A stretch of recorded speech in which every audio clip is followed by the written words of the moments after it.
With ಬ್ರಿಕ್ಕಲ್ಲಿ ಊರ್ಧ್ವ ಧನುರಾಸನ ಮಾಡೋದು. ಇವಾಗ ಮೇಘನ ಮಾಡಿ ತೋರಿಸ್ತಾರೆ. ಮಲ್ಕೊಳ್ಳಿ.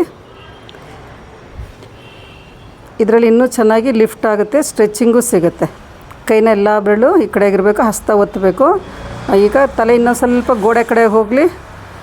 ಈಗ ಲಿಫ್ಟ್ ಮಾಡ್ಕೊಳ್ಳಿ ಶರೀರ. ಪಾದಗಳನ್ನು ಒತ್ತಿ ಚೆನ್ನಾಗಿ ಪಾದದ ಬೆರಳು ಒಳಗೆ ತೊಗೊಳ್ಳಿ.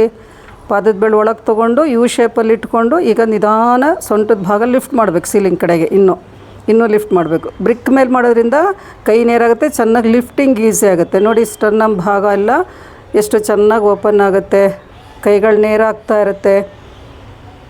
ಮತ್ತು ಬೆನ್ನಿನ ಭಾಗನೂ ಚೆನ್ನಾಗಿ ಹಿಗ್ಗುತ್ತೆ ಇದು ಮಾಡೋದ್ರಿಂದ.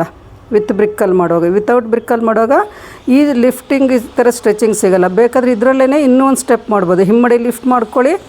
ಹಿಮ್ಮಡಿ ಲಿಫ್ಟ್ ಮಾಡಿ ಇನ್ನೂ ಸೊಂಟದ ಭಾಗ ಲಿಫ್ಟ್ ಮಾಡಿ ಕೈ ನೇರ ಮಾಡ್ಕೊಳ್ಳಿ. ನೋಡಿ ಎಷ್ಟು ಚೆನ್ನಾಗಿ ಸ್ಟ್ರೆಚ್ ಆಗ್ತಾಯಿದೆ. ಇದು ಚೆನ್ನಾಗಿ ಅಭ್ಯಾಸ ಮಾಡಾದ್ಮೇಲೆ, ಊರ್ಧ್ವ ಧನುರಾಸನ ಮಾಡಿ ಅಭ್ಯಾಸ ಮಾಡಾದ್ಮೇಲೆ ಈ ಥರ ಮಾಡಿದ್ರೆ ಈಸಿ ಆಗುತ್ತೆ.